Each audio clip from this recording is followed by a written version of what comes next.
who's ready to get annihilated? I got annihilated last night, and to be honest, I'm feeling it today. Welcome to another Minipod from us, the pod people. I'm Matisse Van Rossum, and I'm joined by those good, sweet boys, the boys you love so much. It's your boy, Ben Sheets, that's who that was. and it's your other boy here. And that's Eugene Lundeen, and don't we love him so much? I'm the wild card of the group. I'm just such a character. The loose cannon. The loose cannon, always going off in tirades, throwing shit around. The t-shirt cannon. Yeah, just shooting you guys with t-shirt cannons. I'm a real character. Most groups have like a good cop and a bad cop. I say we're three bad cops. Yeah, we were thinking of calling our show Three Bad Cops, but We thought that would be a little bit misleading. yeah, right. People will think we're a political podcast. God forbid, we never talk about politics on this show.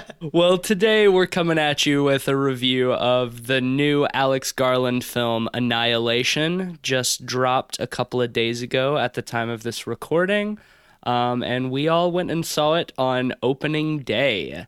Not too bad of a theater experience. They showed about 20 trailers Yeah. before the movie. God, that's the one thing I always forget, since it's not often we go over to the theaters, but man, the trailers, they just stuff more and more every single time. I don't know if I've ever seen that many trailers at one movie. Yeah, there were It's so an many. excessive amount. In fairness, when we go to movies, we usually go to our local theaters like the Oriental or the Downer, and they're usually just showing like 2 or 3 trailers for like indie movies that are coming within the next couple of months, and then we fucking go to the mall and they show the most trailers anybody's ever seen. Yeah, We my did get God. one of the greatest trailer scenes I've ever seen. Oh yeah. Yes, it was The fantastic. trailer for Sicario 2. Soldado. And they started, really moody and atmospheric. First shot we get of Benicio del Toro, he has a pistol in his hand. And do you guys remember the line he says before he shoots? I have No, idea. because what he does couldn't next say. is... Yeah, because what he does after that is so amazing. I think Eugene actually mentioned that Oh, yeah, I had on seen- a former episode, but this is the first time I had ever seen Right, this trailer. I had seen the trailer on Facebook or something, and I laughed out loud when it happened. Yeah, so Benicio uses both pointer fingers to just mash on the trigger as fast as possible. If any of you have ever played a light gun game, House of the Dead, or Time Crisis, you will know this technique, and he applies it. Where you hold the gun with one hand and you use the other hand to mash on the trigger really fast. It's like some video game shit, and all 3 of us burst out laughing. Yeah, no one else in the theater thought it was funny. We were the only ones in the entire theater who found that funny, and I don't know whether that's from lack of self-awareness or what. I felt very awkward afterwards because Right, I get. Well, one thing, I totally forgot the fact that it was opening night, because it was a pretty empty theater. well, I mean, we went at like 3:40 in the afternoon, so Yeah, that could be peak times. Even then, yeah, it seems this movie, unfortunately, just isn't hitting success in the box office. Much like Blade Runner, it's one of those high-concept sci-fi films that might be a bit too much to absorb for some audiences. it's definitely not what it advertises. Yeah. Or what Oh, it's yeah. been I advertising think it was marketed itself. pretty badly. They kind of pushed it as an action horror movie. Right, well, they have that final shot with Natalie Portman just shooting her gun like crazy. And, I mean, people do shoot their guns, but it's nothing close It's not an to action what- movie. Yeah. And I mean, I feel like if you've seen Ex Machina and you're familiar with Alex Garland, like, at least for me, I did not watch that trailer and think like, oh, this is going to be an action movie. Like, I think we all had a much better idea of what to expect when we went into that. But Yeah. context for normies. Yeah. Certainly, a thing that helped me a lot was Matisse. You've actually read the series. Yes, This movie is based off of. This movie is based on the first book in Jeff Vandermeer's Southern Reach trilogy. I have read all 3 recently. sort of in preparation for this movie, because I actually saw the preview first, got really intrigued, and picked up the books. And they're excellent. Alex Garland has only read the first of the three, so this is a very loose adaptation of that first book. So I'm going to try to not be that guy and throughout this review refer too much to the book. I probably will a couple of times, but I'm not, it's a loose adaptation because it kind of has to be. That kind of poses a bigger question I have for you guys, though. How influenced by original material should adaptations or remakes be? Because I think of, like Werner Herzog's Bad Lieutenant. In preparation for that movie, which is essentially kind of a remake of Abel Ferrara's Bad Lieutenant, Werner Herzog went out of his way not to watch the original. There's a whole spectrum to remakes and adaptations. Like, on one hand, you have that, and the other hand, you have, like, Funny Games US, where it's like a shot-for-shot remake. Yeah, I think it depends pretty heavily on the source material. This is my biggest problem with a lot of film adaptations of literature, is that you get a totally different experience from reading something than you do from watching something, because it's very subject to your imagination, and you spend a lot more time with it, so it has time to examine like characters, internal conflicts and stuff that you can't like narrate in a film. So it really depends on the source material how you should approach the cinematic adaptation. Some things are good for just like a literal translation, but others you kind of have to like grasp the spirit of the source material and change things to make it well adapted for the screen. And that's what I feel like Alex Garland has done with Annihilation. I would say usually with like cross-medium adaptations, they're better off grabbing the spirit of the work. Because you have to, by the nature of the medium, you have to condense it. Yeah. And sometimes that doesn't work. Oftentimes that doesn't work if you try to do it too literally. You end up just getting like little snippets of things in the original that don't make a whole lot of sense in the context of the film, because it's like, oh, well, it's in the book, so we have to put it in there. And it's like, no, that's not really true. You don't have to. That's how I feel about Annihilation. Like, a lot of the stuff in the book is very, very difficult, if not impossible, to adapt to the screen, especially with the way it's told and the characters and stuff like that. So I think Alex Garland did a good job of grasping what the book is getting at without adapting it 100% literally. Right. Yeah. My feeling is that an adaptation should stand on its own legs, but it should never be meant as a replacement to its source material. That if you enjoy the movie, however it's being adapted, that you'll want to seek out the original material as well, because it was still good on that basis. It should complement the source material. Yeah, that's a great way to put it. It should complement it. And I never read the books. I never even heard about them until I saw a trailer for the movie. I think this is one of those films that it stands up on its own, but we will be talking about all those things. Yes, let's jump into it. So for those who are not familiar, the basic premise of Annihilation is 3 years prior to when the movie takes place, something crashed into a lighthouse on the Florida coast, and in that time, a mysterious bubble of something has been radiating out from that point and growing, creating a zone that they refer to as the shimmer, within which plant life and animal life is mutating in strange and horrifying ways, and nobody who's ever ventured in has come back. In this story, we're following a team of 5 scientists, all women, who are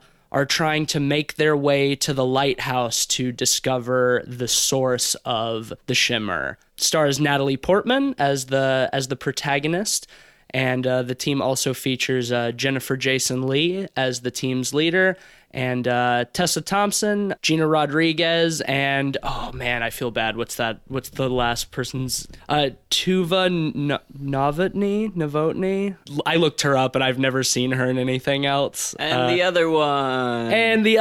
I feel bad though. I think she's actually one of the better ones in the movie. I think so. Right. Well, I didn't really recognize a whole lot of I know Gina Rodriguez, she plays Jane on Jane the Virgin. Never watched that show. I had never seen that show. I only recognize Tessa Thompson because I saw her in the trailers for Thor Ragnarok. And she's in Westworld too. She's in the last few episodes of Westworld. Oh, she is? Oh, yeah, shit. she's the bored lady who comes into the park about halfway through and who's scheming against Anthony Hopkins. Okay, damn. That's beside the point. That's where I recognized her from. Right, but certainly the two big stars of the movie are Natalie Portman and Jennifer Jason Leigh. Natalie Portman is the main character, who is a scientist or a biologist at Johns Hopkins, but she was also in the army. So every other team that's been sent into the Shimmer has been lost. None of them have returned, except Natalie Portman's husband, who is played by Oscar Isaac. After being missing for a year,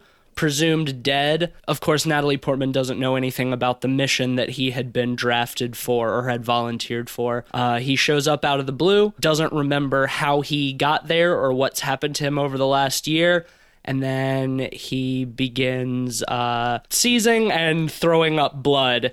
And in the ambulance on the way to the hospital, they are abducted by a shady or shadowy government organization called the Southern Reach and taken to Area X, which is the base that's set up on the outskirts of the Shimmer, which I did think was weird because in the book, the Shimmer itself is called Area X. In this, they call the base that. I guess it's like Area 51. Like, that's a really minor thing. I think Area X is like what I liked about that in the books is that it's a very strict like government designation. You know, this movie reminds me a lot of Stalker by Andrei Tarkovsky. Yeah, I was very getting similar, a whole very lot of similar vibes. Plot, but in that it's called the Zone. These similar mysterious areas where crazy shit happens. Yeah, and in reference to Stalker as well, not just in terms of location or the setting, but visually,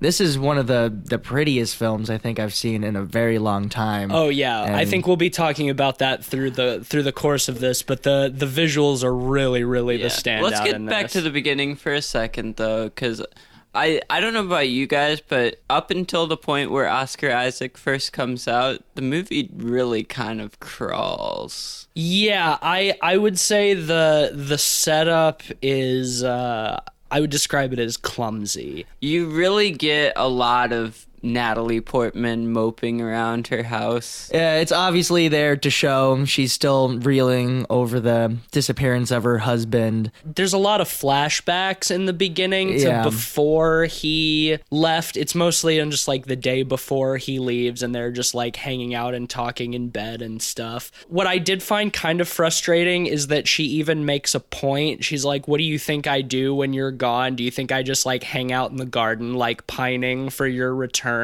Then that's exactly what she does. Well, the very beginning, it starts with her in like an interrogation room. Oh yes, right. After all the events of the movie, being interviewed by Benedict Wong in a hazmat suit. He looked really like his stance or something. Like his arms were too wide out. He looked like a starfish or something to me. he looked a bit like the Michelin Man, I thought. Yeah. Okay. That's a much better comparison. So and then it jumps into all this stuff. So like there's a lot of non-linear storytelling going on at the beginning. Well, okay. In the beginning, he mentions that she had been in there for like 4 months. 4 months. Yeah, and they never bring up the time distortions again. That is a good point. Well, no, that's not true. When they first enter the Shimmer, it cuts to Natalie Portman waking up in her tent, and they all sort of convene, and they're like, "Oh, well, based on our food supplies, we've been in here for about 4 days, but do any of you remember that at all? I thought that's what you were referring to. But I think after that point, there's never another situation where they say, how long has it been, or anything like that. No other bigger time leaps,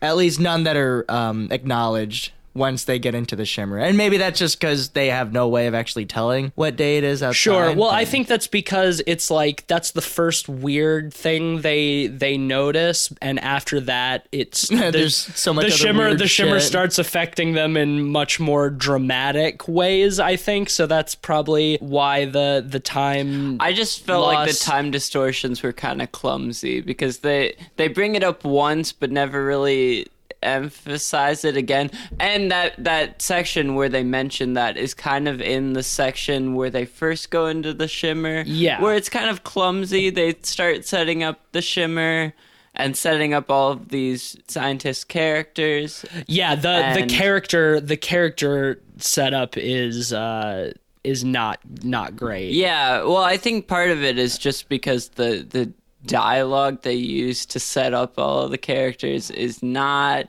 good. Right. Well, You have that scene where you're at the base with the 4 characters kind of sitting at a picnic table almost, just telling Natalie Portman who they are. yeah, you know? very expository. That's one of the issues, one of the only issues I have with this film, I think. Visually, it's great. In terms of concept, it's fantastic.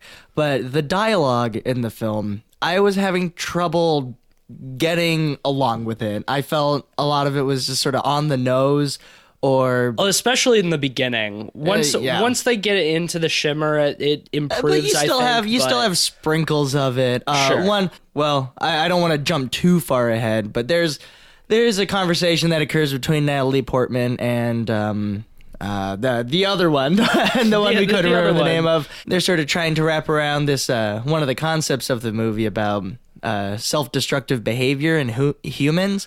Yeah, And- all that stuff was a little bit on the nose. Right. And it's because it's something that's never really discussed before or after. It's just like, oh, all of us are running from something. Like Gina Rodriguez used to be an addict. Tessa Thompson cuts herself. I had a daughter who died of leukemia, and it ruined my marriage. Such a fucking hammy thing to add to the movie. And right.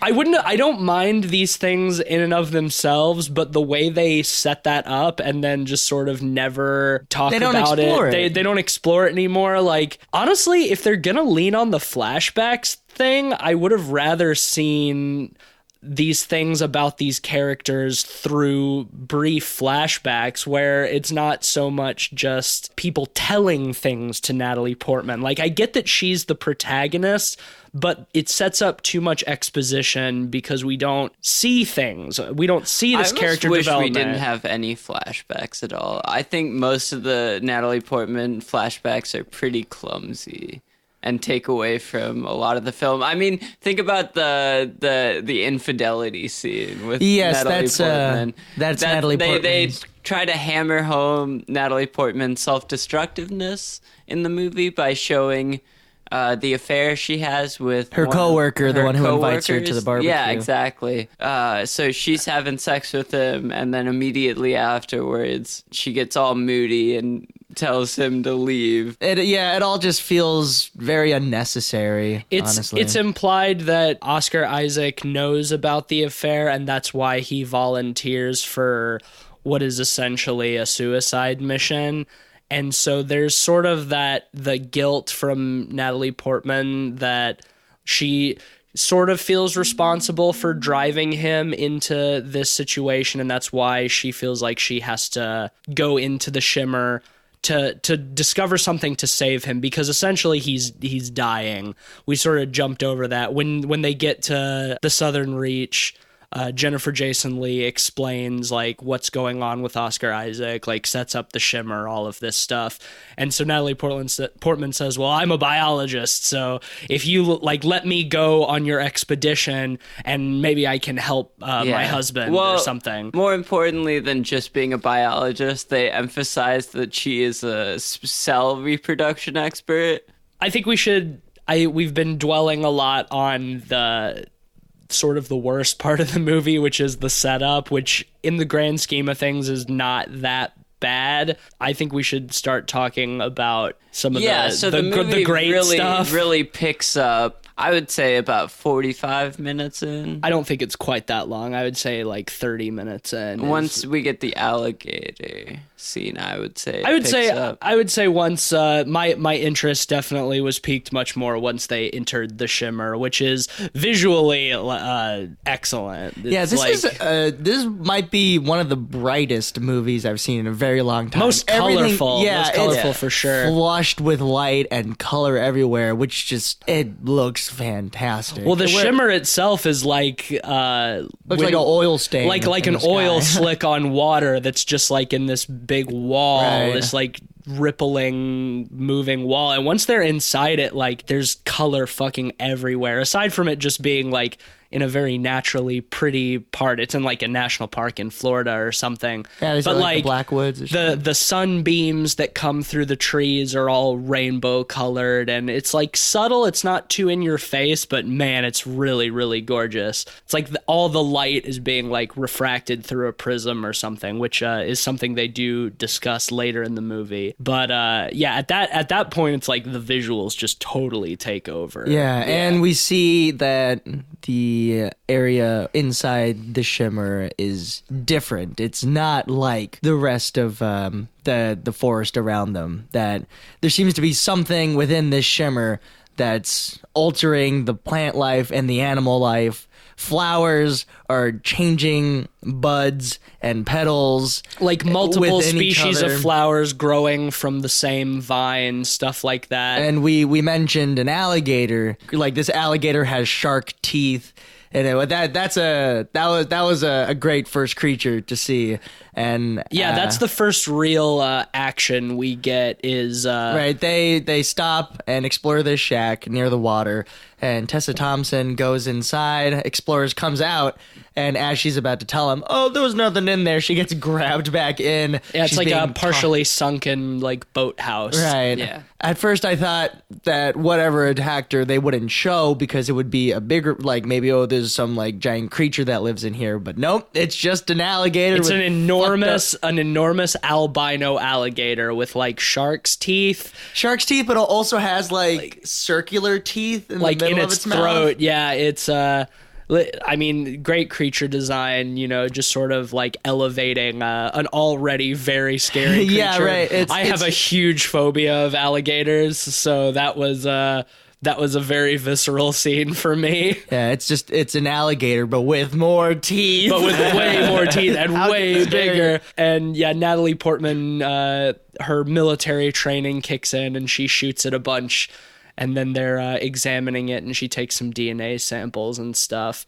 But yeah, it's like at this point where they realize that something is happening within the shimmer that is radically and very quickly altering the DNA of the plants and animals within it. Yes, and further in, they run across this old. I don't know if it's a it's an old military base. They mentioned that was the first base of the Southern Reach when the shimmer first appeared around the lighthouse, because it's been expanding. Right. Over yes, the years. that's one thing too. The ticking clock in this whole story is that the shimmer is constantly expanding, and so they have to figure out what's going on before this thing absorbs the planet. Right? Yeah.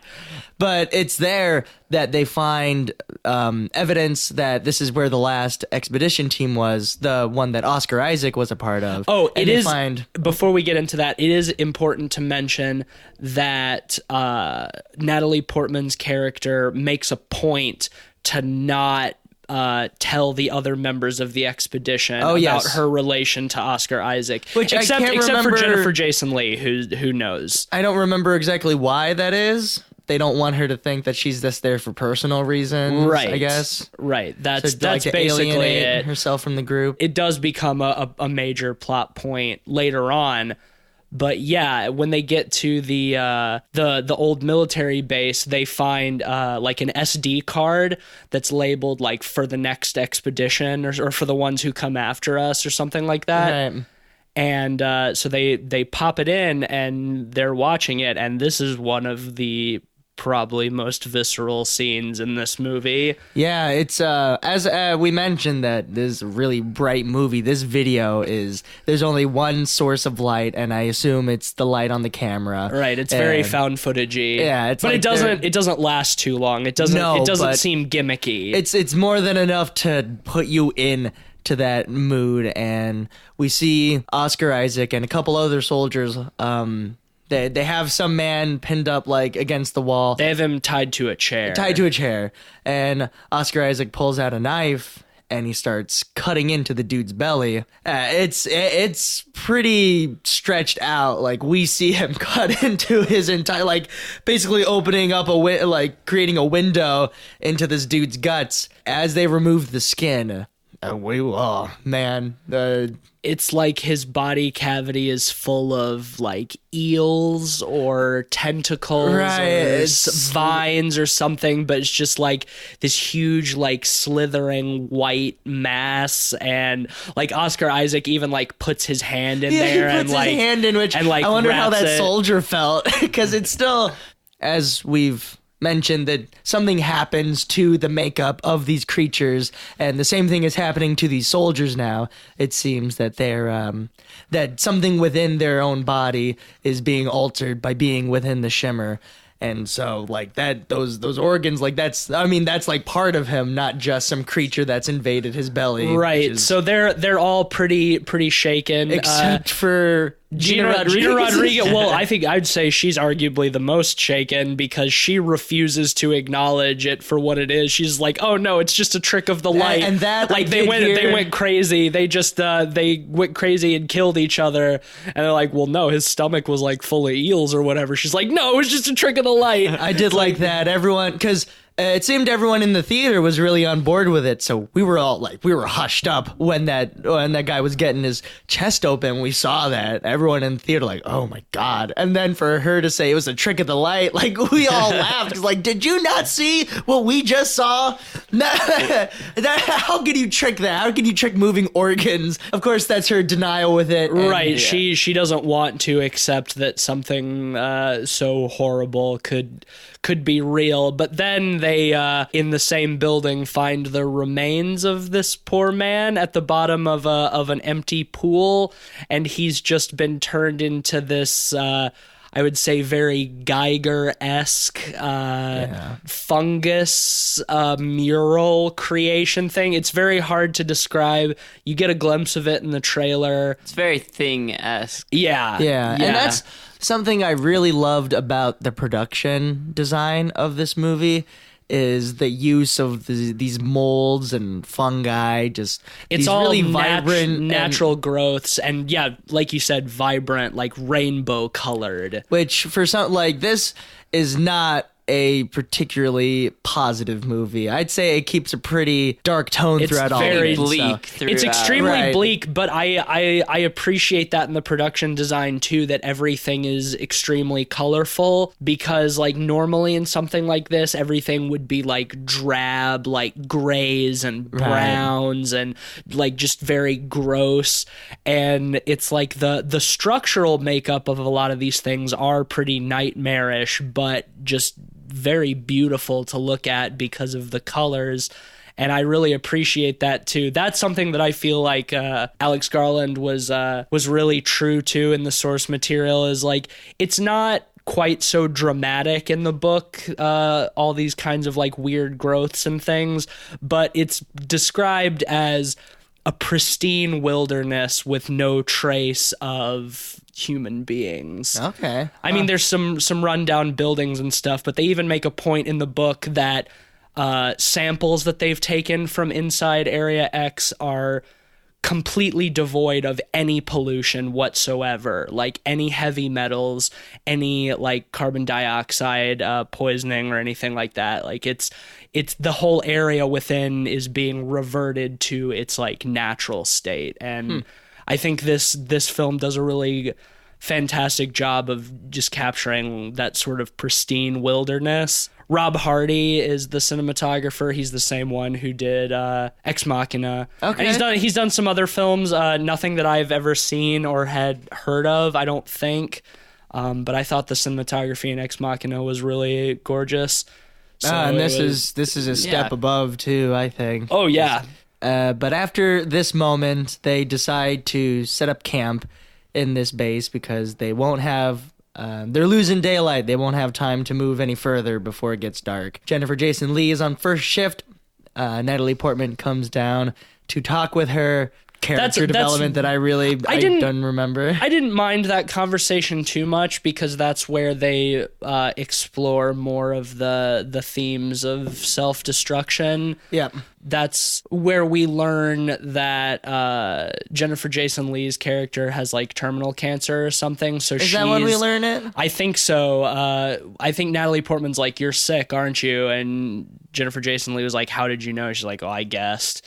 Because at this point, after discovering the mutated remains of this soldier, most of them want to go back. They're like, "Fuck this." Let's turn around. We've got data. We've got stuff to analyze. Let's fucking go back to base. But Jennifer Jason Leigh is very hell-bent on getting to the lighthouse, and we discover that that's because she's terminally ill and she doesn't plan to come back from this expedition. That's why she volunteered in the first place. Right. But in that moment, there is noise from the outside of the base, and we are introduced to probably one of the creepiest creatures I've seen in a movie in a very long time. It is a big black bear, but the face of the bear like melted. It's like missing? down to the skull. I wouldn't say we are introduced to it, but we don't really get a good impression of it at this point. See the face because they hear something. Natalie Portman takes out some night vision binoculars and she's like, "Oh, there's a huge fucking hole in the fence. Something came in."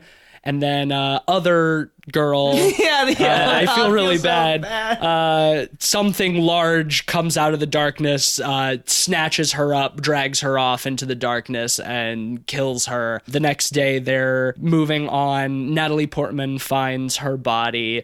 Sucks to be a sci-fi red shirt. Right, yeah, with the throat ripped out. But Natalie Portman's the only one who sees the body, and she and Jennifer Jason Leigh were the only ones who saw what took her. Eventually, they come to an abandoned town that is very overgrown, and and they find all of these growths that are in like the shape of human beings with like arms and legs, and they're all in different colored flowers. Another extremely nice visual, I think.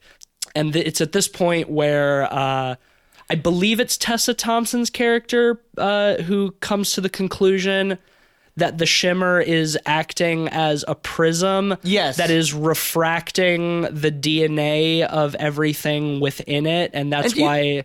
Did you feel with Tessa Thompson, her direction was like, just wear glasses and speak quietly? A little bit. I also, I think that concept is very cool. Yeah. But I feel like she came to that conclusion with basically no provocation. Yeah, I mean, they foreshadow that a ton with Natalie Portman looking in her microscope multiple times and seeing like a normal cell and then a shimmer cell divide. You see that like 3 or 4 times, but Tessa Thompson doesn't have as much reason to get to that conclusion. Well, she basically only comes to that conclusion because they see these weird humanoid plant growths, and she's like, "Oh, well, I bet if you took a DNA sample of that, then you would find like human Hux genes, which are basically the genes that tell humans what they're supposed to look like." So the shimmer is refracting things like a prism. It's like, All right. I don't know how you came up with that, but okay. I honestly I I believe think you. that idea is one of the coolest concepts in this movie. Yeah, one of the coolest concepts in sci-fi in general, I would say. And I'm not going to go too into it, but I'd say it's a bit of an oversimplification of the books, but that's also like Alex Garland only read the first one, and it's not really explored until the third one. So yeah, I think that was a really cool concept. And it's at this point where the prolonged exposure to the shimmer is wearing pretty heavily on all of them.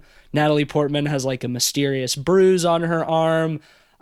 Gina Rodriguez is seeing her like skin move, and she basically has a nervous break, and in the middle of the night attacks them and ties them all up inside this house. And she finds Natalie Portman's convenient locket that has a picture of Oscar Isaac in it.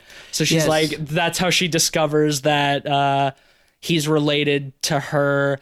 And he's like, oh, well, how do we know that you didn't kill the other girl? Blah, blah, blah, all this stuff. But then this scene devolves into one of the most effective scenes in the entire movie. Yeah, because Gina Rodriguez is going nuts. She's looking at her hands earlier, and there's like stuff wiggling around. So she's freaking out that this transformation has already started to occur. She thinks that what's happening to the soldier on the videotape is happening to her. Yeah, right. She's like, if you cut me open, will my insides be moving? But I'm the one with the knife. Yeah, and you're all tied to chairs, so she's gonna start like cutting them open. And then she hears a scream from outside, and it sounds like the scream of the other girl that died. And she's like, "You told me she was dead." So she runs outside, and then there's silence, and then we hear the creature come in, and it's that black bear with the melted face, but it's not roaring. It's screaming. It's screaming in the voice of that woman, which is fucking terrifying. God damn, yeah. It's really a very, very scary scene because they're all helpless, tied to chairs. It can't see because its face is melted, but it's like wandering around the room screaming in the voice of their killed comrade. The scene is really slow. It takes its time. You get a lot of time with it. The sound design is insanely good. Oh yeah, It's one of the grittiest scenes. And that a fucking melted bear with the voice of a human is maybe one of the scariest movie monsters I've ever seen. Bears are already scary enough. This is a bear with a personality. It's more terrifying than an alligator with more teeth. It mauls the fuck out of Gina Rodriguez. Yes, because we find out she was attacked, but she's not dead. And so she comes back in and starts firing at the bear, and the bear just absolutely destroys her. See, it's gory. For people that have been listening to us and thinking, like, how is this a horror movie? This sounds like just like a sci-fi film. It's for moments like that. Yes. That they're so effective. It's like, a sci-fi thriller movie, but it's got horror elements out the fucking asshole. Yeah. And this bear destroys her. She like the final killing blow, the bear rips her jaw out, and we see that happen. I don't know it's the last time I've seen something so visceral. It's not as prolonged as The Revenant, but I would say it's more brutal, this bear attack. Much more brutal, especially because it's a melted, screaming human bear. Well, yeah, and it kind of comes out of left field more in this movie because you get the Revenant is built up on the bear attack. Yeah. Right. And I thought that was a great thing too. This movie didn't market itself on the creatures or any of the threat. It sort of advertised itself more on the mystery of the shimmer itself. That's nice. I didn't get any creatures spoiled for me in the movie because, man. I mean, you get glimpses of them in the trailer. Like you get a glimpse of the bear, like when it comes into the room. And I think in one of the trailers, you see them examining the alligator after it's been killed. But like, it really doesn't, like you said, it doesn't market it too heavily towards that, which is one of its strongest suits, honestly. Oh yeah. After Gina Rodriguez gets her jaw ripped off, the bear starts heading over towards Tessa Thompson's character, I believe. Well, that was before Gina Rodriguez came in. The bear was about to eat like her shoulder or something. But when Gina Rodriguez starts shooting at the bear knocks the chairs over, and so they're able to escape. Right, so they're able to wriggle free, and then they shoot it. I think it's attacking Natalie Portman, and then Tessa Thompson shoots it. Right in the face, close range, and we see that the fucker's face blow up. That's how you fucking do it. Yeah. And then they once again, I don't know how they come to this conclusion, but they hypothesize that when the bear killed their friend, that like it absorbed part of her like consciousness or something. Yeah, like she's less of a scientist. It's like they brought a poet. Yeah, which seemed like an explanation that I did not need. I was comfortable enough knowing. Well, the explanation was kind of not the best dialogue either. They're like, can you imagine if the only part of you that lived was your feelings of pain and agony? I sure wouldn't want to feel like that. Fucking surprise! No one would want that. Yeah, no, you're absolutely right on that. That was another one of those little corny moments. And then after that, Jennifer Jason Leigh up and leaves. Yeah, on she's her like, own. "Fuck you guys! If you're all too scared, I'm just gonna go to the lighthouse myself." Right, and then the next day, Natalie Portman and Tessa Thompson are talking. Tessa Thompson says that she doesn't want to leave the shimmer, nor does she want to like fight what it's doing to them. She's sort of accepted her fate. And she gets up and walks off, and as she does, we see like vines and flowers like starting to sprout from under her skin. She turns into the swamp thing. She turns into something. Well, she goes around a corner or something, and Natalie Portman follows her, and she's gone. It's just like a field of these humanoid flower growths. So I don't know if she turned into one of those or it's assumed unless she's just walking around with vines on her hands and that's it. I thought that was a very nice dichotomy to the previous scene with the bear, which is so like dark and gritty and visceral and scary, and then the next scene is Tessa Thompson sort of just like walking into a field of flower peoples and becoming one of them. Yeah, I mean the Swamp Thing comparison was mostly a joke, but there has been talks of a Swamp Thing remake done by this director. I would be so okay which with I'm that. actually really intrigued by, because a lot of the themes of the Alan Moore Swamp Thing are like the creature being one with nature and kind of the consciousness being in between this organic world and humanity. Well, those themes are kind of meshed with this idea that Tessa Thompson's character goes through. Yeah. And I think that's a really cool element that might be a good thing to explore more. Idea. I'm pretty much on board with whatever he wants to do at this point. Like after Ex Machina and after this, like I'm so sold on him. And I mean, even before that, like he wrote 28 Days Later. Yeah, I love that movie. Which is a great movie. Yeah, it's really and Sunshine, which is a movie that okay. it has it kind of falls apart in the last act, but I think it has a lot of really, really good elements, and I still overall enjoy half it. of Sunshine is great. I would even say 2/3 of Sunshine is great. It's but not the eye. Man, I really love Sunshine. But like, yeah, Alex Garland has proven that he is an extremely capable filmmaker. Yeah, I mean, I was skeptical of Swamp Thing in general. I had seen the 80s movie, but last year I read through the Alan Moore graphic novel, comic book. Yeah, I'm You know, familiar it's like- with it, but I've never read it. I think the only Alan Moore shit that I've read is Watchmen. It's actually really good. It explores kind of these broader ideas, and some of them are kind of mirrored in this movie, actually. And I think having the same director do Swamp Thing is actually a really cool idea, and I hope he does it. I hope they let him do it after this middling Annihilation box office. Yeah, well, I think that Annihilation is a far better film than what the box office reflects.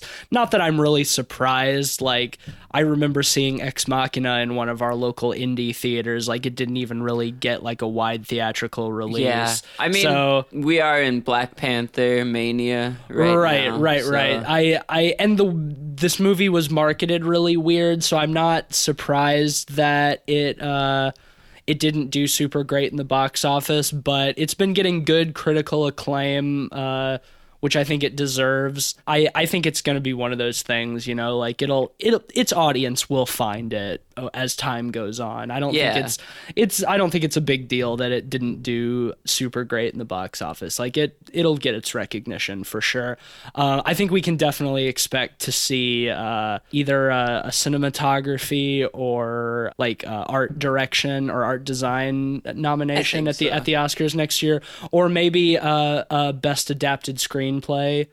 I can see that. I can see that. The only thing left to talk about in this movie is kind of the end. Yeah, I was gonna say Natalie we Portman should. goes on to the lighthouse.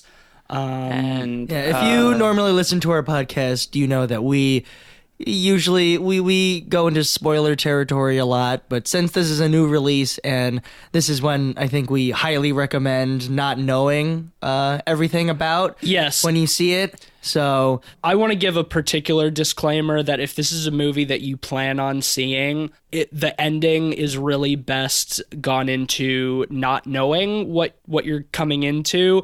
So if this is something you've already seen or you just want to listen to us talk about it, then by all means continue. But if this is something, I think this is something that should not be spoiled. So I would recommend, if you've not seen this movie, stop listening here's the here. thought. Should we rate it now and then jump into spoilers? I think maybe just say if we recommend it or not. Yes. Just- Well, I would I recommend think it. I would it's highly pretty clear recommend. that we all Yeah. recommend this So, movie. It's just very if- good. If you want to know more about it, continue listening. But if you want to be surprised, Otherwise, come back to this after you've seen the yes, movie. go watch it Yeah, fast. so Absolutely go see final spoiler warning. You have Yeah, we- been warned. Yeah.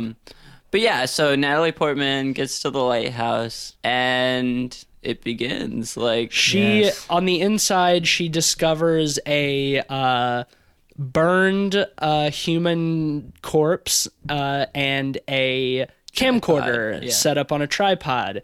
As she watches, she turns on the camera and sees that it is her husband sitting there.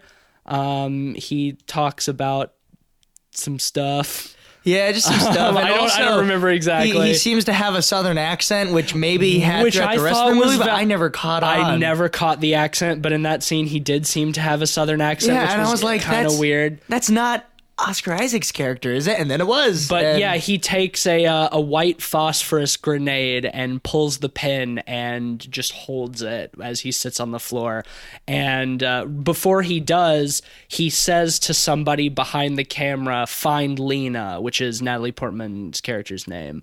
And after he is burned to death, the person from behind the camera steps out, and it is Oscar Isaac. Bum bum bum. It is his doppelganger. So after she sees this, she hears some voices coming from a hole in the ground nice in the corner fuzzy, of the moldy lighthouse. hole. A hole with some very Geiger-esque growths coming out of it. and she decides to enter into this chamber under the lighthouse, which looks very much like the inside of the hive in Aliens. Yeah, I was gonna say, like, that's really the it's got that very kind of like biological, like ribbed walls, ribbed corridors. Yeah. And she discovers Jennifer Jason Leigh by herself down there. Faceless at first. Yeah. Right, and but then when she turns around, she has it back. She has a face, and she says to Natalie Portman, it's inside me. It will be inside all of us.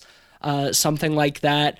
And then the shit gets like a really bad acid trip. Yeah, I honestly can't say the last time I've seen something so fascinating. It's on from screen, it's from this point to the end that I was absolutely enraptured. The bubble we get in particular. Oh no, that's that bubble itself. Like I would recommend seeing this film for the bubble just in itself. Like, I want to watch that movie again just to I want to see the end again. Because, well, holy Jennifer hell. Jason Leigh begins to essentially disintegrate into her cells.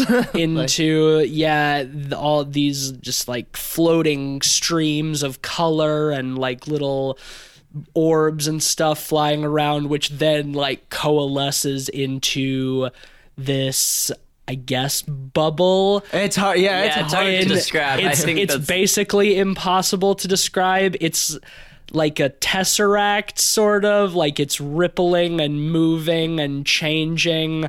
If you've ever seen those videos of what is it called? The Mandelbrot. Yeah, like fractals. Yeah, where like as the further you can keep descending further into it, and it will keep providing new shapes and colors. Like that's sort of the visual that this bubble makes. It is outstanding. I think that this is maybe the best, most fascinating cinematic depiction of alien life that I've ever seen. Because usually, with your standard sci-fi, things like Star Wars, Star Trek, plenty of other things. They're just humans with fucked up noses. They're vaguely humanoid. They walk on 2 feet, or they look like bugs or something. They look like something recognizable from this planet, something that we have context for. But this thing is truly alien. That's a great way to put it. Yeah, it's incomprehensible, sort of, and it is in the book as well. And it's the kind of thing that you can't really describe with words very well. And I wondered how Alex Garland was going to handle that, and I think he really nailed it. Yeah, certainly whatever it may have been like, I don't know how much it may deviate, but I thought that was fantastic. And as Natalie Portman is in awe of this image, certainly much like most of the audience, I assume, a bit of blood from her face drops into the bubble, and the bubble starts changing. It begins to take an actual form. And it's in the form of what's the name of the alien or the robot from Day the Earth Stood Still? Klaatu. Yeah, I was getting like Klaatu vibes from it. I was getting Chris Cunningham music. It reminded me of like the fucking latex gimp man from American Horror Story. Well, because it's a human shape without any features. Right, Rainbow Man, and its skin is like the same kind of like black, rainbowy, oily. The Pepsi Man. The Pepsi Man. Oh, it's the Pepsi Man. There we go.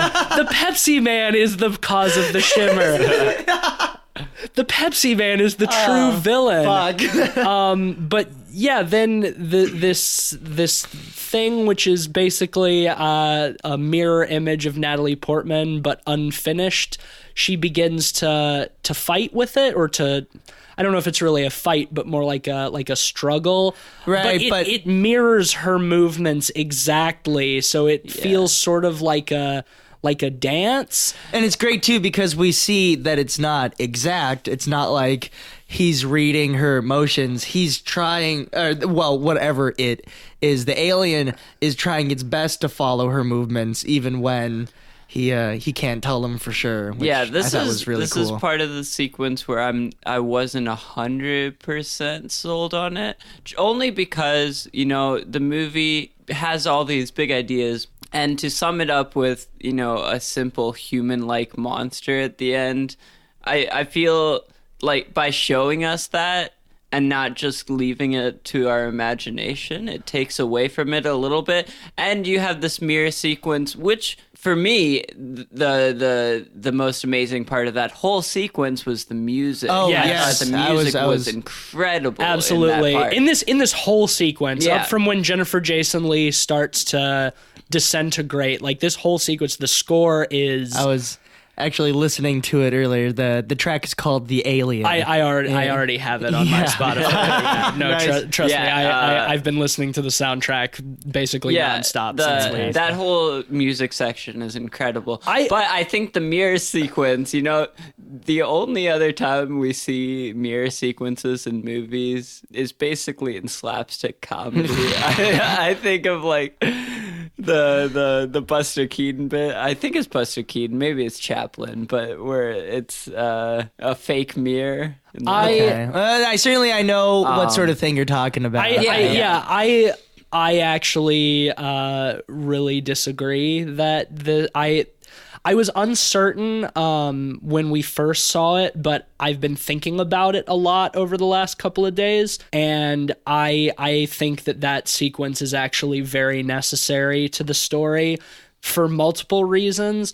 One, because it is very much a visual representation of that idea of like self-destruction that the movie is getting at, because she's essentially fighting with herself. So there's that aspect of it, and it's also there to show. And how do you fight something that's mirroring your every move exactly? You know? I guess it was undercut a little bit by the tripod bit with Oscar Isaac because he wasn't being mirrored. Sure. But That's a good point. But another reason what I think is that, like Eugene mentioned, that every now and then the aliens' movements are slightly off. It's imperfect. This is a movie about like scientists investigating a phenomenon. They make a point that every other expedition that's gone into the Shimmer has been military. This is the first time they've brought in scientists. And I also sort of see this alien creature as maybe scientist is too much of an oversimplification, but it's trying to learn about Sure, yeah. us. I like the idea that it's kind of learning how to be human by mirroring. Right, and it shows But like I just think it's kind of weird how it wasn't mirroring Oscar Isaac. I don't know. I feel like what is implied, at least to me, is at a certain point she like touches it and it changes its skin and becomes her exactly, not just this weird like featureless figure. oh yeah, and at that point it doesn't really copy her. Right, I get the feeling that like whenever it mirrors somebody like this, it has to take some time to get comfortable with it. And that at the time we see Oscar Isaac's doppelganger is that after that time has passed, this seems to be the first time that somebody really fights back, So I get the impression that had Natalie Portman not fought and had just sort of existed with this creature, that it would have eventually like matched her movements and like sort of copied her exactly. I feel like it was going through a process. Yeah, the counterpoint I would make is throughout the movie you see the Shimmer kind of consume people into themselves. Yes. Where this one kind of just duplicates. Sure. So I think it would be a cool idea to see Natalie Portman,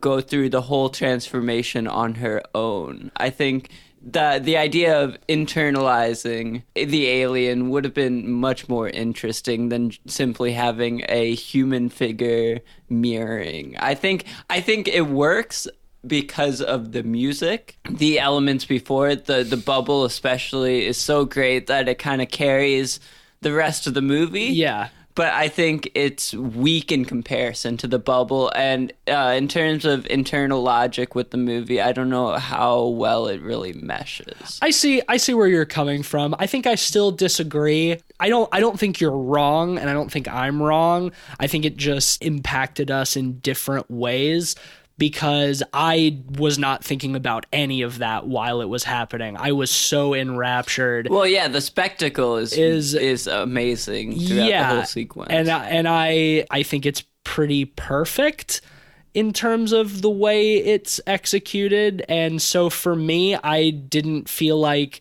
that was undercutting anything. I found that scene so weirdly visceral for just fighting like a featureless like humanoid figure that like mirrors her. I found it so kind of horrifying. I just feel like if they would have implied a little bit more of that final scene, it would have been more impactful if they would have left a little bit more to the imagination. Because they show a lot, and it's great how they show it, but there's not as much mystery to it. I suppose you see that. I suppose so, but I think there's still plenty of mystery to it, because it doesn't give you any better an understanding of the aliens' motivations. You know, it really does feel like it's just experimenting. It feels like the entire Shimmer is like one big experiment. You know, this alien life form has crashed landed on a planet that is obviously totally different than wherever it comes from. And through its own unknowable processes, it's figuring things out. It's experimenting with our world, and it feels very much like that's what's happening in that last scene. And I think there's something that particularly effective in the familiarity that you get from it, but it's still so alien. You know, it's like a distortion of something you recognize, but you still don't understand. Sure, it. You know what I mean? I understand that. I just feel like it's a little on the nose when it's duplicating in comparison to how much of the movie beforehand was the idea of it working as, you know, a sort of prism, that it's duplicating in a way, but it's doing it through the organic element. Yeah, it's refracting, not reflecting. Yeah. And to change that right at the end seems kind of weird. I suppose so. It didn't. It still worked as a whole for me, like the movie, but I just thought it was a weird element. For sure, and I think that's fine. I totally 100% understand where you're coming from. I disagree still, but I think the effectiveness of that scene really will come down to the individual, like how they feel. Yeah, watching and regardless, it's a visual trip. It's the last like 10-15 minutes of the movie is like the worst acid trip I've ever had in the best way. You know what I mean? It's some of the most spectacular cinema I've maybe ever seen in my life. You know, they talk about movies that are just spectacle, like something bullshit like Avatar. You know, the only reason it's so successful is because it's spectacle, and when you strip the spectacle away, it's just hollow. But this is not something that I felt that way about. Yeah, they bring conceptual ideas to it, which I appreciate. But the spectacle is spectacular. Yeah, no, the spectacle is great. To wrap this scene out, she ends it by grabbing a phosphorus grenade from Oscar Isaac's discarded bag. She pulls the pin and she like hands it to the alien. And that's when it takes on her skin, too, and mimics her exactly. And then she runs off, and it catches fire, and the whole lighthouse starts burning, and everything starts collapsing, and the shimmer sucks back into the middle, and we think that that's the end of it. And then she's back at the Southern Reach. Yeah, I thought it was cool how, like, the alien kind of absorbed the energy of the Yeah, I grenade? thought that whole scene was great. Like, once Natalie Portman runs out and we just get a couple of minutes of, like, the alien just sort of, like, standing there and, like, its arms are on fire and it sort of, like, crawls back down into its hole and then all of that shit starts to catch on fire. It absorbs the energy of the grenade and then kind of like projects it outward. We get Natalie Portman back at the Southern Reach. Benedict Wong, the Michelin Man, finishes interrogating her, and she goes to see Oscar Isaac, who has remarkably gotten better during as soon as the shimmer collapsed. Like his whole body stabilizes and he's okay now. And she goes in to see him. She says, "You're not Kane, are you?"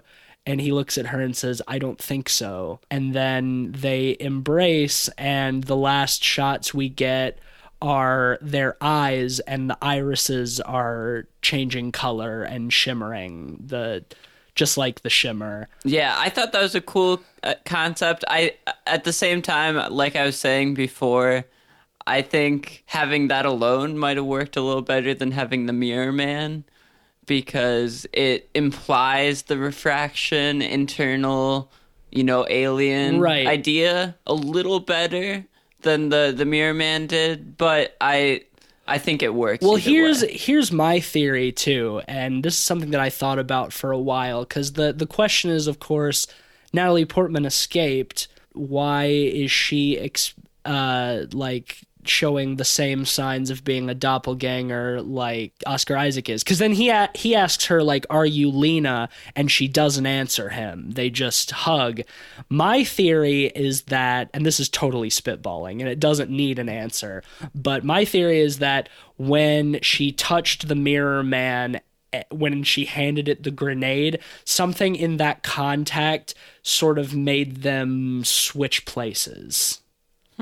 Interesting. That's my hypothesis, is that because it's in that moment that the Mirror Man looks exactly like her, that it finishes its mimicry. I think that there is some kind of transference of consciousness between the two of them, because they'd already explored that idea with the bear and like taking on an aspect of the consciousness of what it killed. Yeah, I think it works with the themes of self-destruction. Right. Too. So it's, it's nothing that's explicitly stated, nor does it need one. And my explanation doesn't have to apply for other people. I just thought that's what it meant to me. I think that a really cool idea. Because, after she burns down the lighthouse, it's like, oh, well, the shimmer's gone. Okay, we stopped it. We saved the world. But Oscar Isaac and Natalie Portman are clearly not who they seem to be. She even says in her conversation with Benedict Wong, like, I don't think it was destroying things. It was making something new. I think that also goes into my whole idea of the alien, like, experimenting. Like, it is trying to create something that is more recognizable to it than it is to us. So I think the idea of annihilation in the title is not so much about a literal annihilation of things being destroyed. Jennifer Jason Leigh says total annihilation at one point in the movie. Right. Well, that was a callback to the book. I won't get too heavy into that. But in the book, there's an element of hypnosis. They put all of the people who go into Area X under hypnosis, and they do like hypnotic conditioning beforehand. And Jennifer Jason Leigh's character, or her equivalent in the book, has phrases that like trigger certain things in the people that she's hypnotized. And in the book, when she uses the phrase annihilation, it's supposed to compel the person to immediately kill themselves. Oh, interesting. Which doesn't end up working on the protagonist in the book, because she's been exposed to the alien and the hypnotic conditioning has no longer has any effect. But once again, I'm not trying to compare too heavily to the book. But even in the book, like the idea of annihilation is not a literal annihilation; it's a self-destruction. And I think that that's mirrored really nicely in this movie. because it isn't like a literal annihilation, except maybe for Jennifer Jason Leigh, because she does get literally annihilated. I mean, the ending is still very bleak. The idea that They didn't really accomplish anything. yeah, they didn't really defeat the aliens or anything. Right. Which I really like. I like that it left it kind of ambiguous, but at the same time on a downer note. Kind of. I like that Alex Garland kind of leaves things open to interpretation. It reminded me a lot of the ending of Ex Machina. So I like that sort of, it plants these seeds in your head and sort of leaves you to process them on your own, however you will. This is not a movie that spoon feeds you too much. Some of the, like the character development and the exposition does spoon feed you a bit, but Yeah, but that's all sort of an aside to the other themes of the movie, so it doesn't Yeah, really I take would away from it say too much. somewhat similar to Ex Machina. The strengths of the broader, bigger ideas and concepts of the movie work a lot better than the smaller details. yes. This movie, especially with the dialogue and the handling of exposition, is kind of clumsy, but the broader ideas at work and the visuals and music of the whole movie kind of elevate it beyond Absolutely. the material. I also really enjoyed the beginning of the credits with sort of like these very acid trippy like colorful tessellations and shit like that. I thought that was a really nice way to wrap it up. It was definitely the kind of movie where like once it was over, I kind of just had to like sit there for a second and like process what I had just experienced. And those are my favorite kind of movies. I don't like movies where I'm like, okay, it's over, getting right up, you know? Yeah. Like I like things that I have to kind of sit on, and I've really been ruminating on this movie a lot since we saw it, and I think that really speaks to its credit, is that it's an experience that is vague in a lot of ways. It leaves you with a lot of questions, but it definitely stays with you, I think. I don't know about for you guys, but it's really stayed with me. Yeah, there's a lot to unpack and think about in this movie. Should we go I into think ratings? We should jump into ratings. I'll start this one just to recap a little bit. The first act of the movie, the setup is kind of clumsy, and initially I was on the fence about it while I was watching this. It was making me a little bit worried, but it really tightens up a lot and picks up once they get into the shimmer, and then by the end, like the incompetence of some of the stuff in the beginning is just totally lost in the climax. Just the way that everything works together, the production design, the cinematography, the music. I think the acting is pretty solid. Nothing fantastic, but solid. Just overall, I found this a really incredible cinematic experience, something that I want to see again, probably a few times before I really unpack some of the stuff. And just for the lasting effect and what this movie accomplishes, I'm going to give it a 4.5 out of 5. Yeah. Well, I was pretty harsh in my critique throughout this review. A lot of it is justified. You know, I think the movie kind of stumbles through its first 30, 40 minutes, and it's kind of a slog in the beginning with all the exposition. And, you know, the dialogue, especially in the beginning exposition and introduction of the characters, is kind of clumsy. But, you know, as a whole, the movie is still pretty incredible. The visuals alone are worthy of seeing. The music, and especially the third act, are incredible. I do have, you know, some minor gripes about parts of the third act, but I think as a whole, it's definitely worth checking out for the cinematography and the music, as well as, you know, the greater concepts of an alien refracting organic life and reshaping it is one of the coolest sci-fi ideas I've seen in a movie recently. So with the minor problems I have, I will probably give it a 4 out of 5. For me, I think that everything worked for its benefit. Even the beginning, I wasn't particularly bored by it all or felt it was terribly clumsy. I just thought it was all for the sake of trying to set this whole situation up before actually diving into it. My biggest issue is just with the dialogue, which is sad because I remember that being one of my favorite things about Ex Machina. Absolutely. Is that it's just so gripping, and all of that movie is basically conversation. It's a much smaller scale story, though, in Ex Machina. You know, That's it's true. like 3 people in an isolated location. But even with... For sure, though, in terms I see of where you're coming like... from.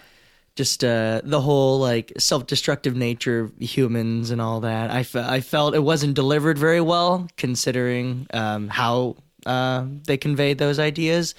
But there are just so many things this movie did right. Again, I could recommend this movie just on the bubble itself because it's one of the most fascinating visuals in a movie I've seen in a very long time. So outside of the dialogue, I still think it has a whole lot going for it. So I think I'm gonna give it a 5 out of 5. I would highly recommend this to anyone that is looking for a sci-fi movie with that's great to look at, but also something you can think about. So that gives Annihilation an average rating of 4.5 pods out of 5. You know, I think that this is something that it's going to be a different experience for me the next time I watch it.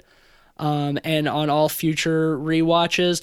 Like, you know, when I first saw Ex Machina, I had a couple of minor gripes with it that I eventually lost over time. So, you know, this might be the same kind of thing for me, that the more times I watch it, you know, my little problems with it go away just because of what it's doing as a whole. So, you know, maybe a couple months down the road, I would revise my rating to 5 out of 5 too, because that's basically what I did with Ex Machina. I think this is a resounding recommendation from all of us. Yeah, definitely. You know, we're still early in the year, but it's going to be hard for movies in this upcoming year to top the kind of experience that I got from this movie. It's definitely top of my list for 2018 so far. Yeah, I mean, we're still very early in the year, but I think we're in for a pretty solid movie year. I sure hope so. I thought Mom and Dad was really good, and I think this movie is really good, and I'm impressed with what we've got so far. I hope the consistency stays pretty good. I mean, Cloverfield Paradox, not so hot. A whiff, but I guess we'll see what is to come. We're gonna try to keep up with some newer movies with these little mini pods that we're doing. I guess that brings us to the end of this one. I'm not sure exactly what we're doing next. We might do one more little mini pod before we get back to a long form episode. Stay tuned. We'll have something good for you coming along here soon. Regardless, if you like the show, you can give us a rating and review on Apple Podcasts. Just take a few seconds out of your day to do that. That would really help us out a lot. You can follow the show on Twitter and Facebook at PodPeoplePod. Engage with us. Tell us some stuff that you want to see.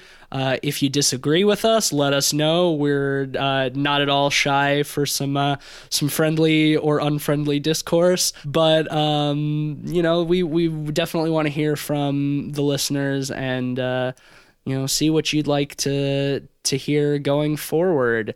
You can follow my personal Twitter at Mr. Van Awesome if you're into that sort of thing. I'm at Mr. Sheets on Twitter. Anything you want to plug, Eugene? No, not for me. I would just say go check out Annihilation. Absolutely. Go see Annihilation. Yeah. Talk to us about Annihilation. We've obviously got a lot of thoughts on it, and we'd really like to hear some of y'all's thoughts because I think this is a movie that is going to affect everybody in a different way. The show is produced by Ben and edited by me. Ben is the artist behind our dank theme music. So big ups for that. As always, check out his music on Spotify, Bandcamp. Is it anywhere else? No, maybe. Spotify and Bandcamp, definitely. Eaten by Nostalgia. Check that out. Some good dank shit. And we'll be back with something. stay tuned. Keep those ear holes open. I'm Matisse Van Rossum. I'm Ben Sheets. And I'm the Pepsi Man. I will absorb your bodies and give alligators more teeth. Oh no! Alligators have enough teeth. Annihilation! Annihilation.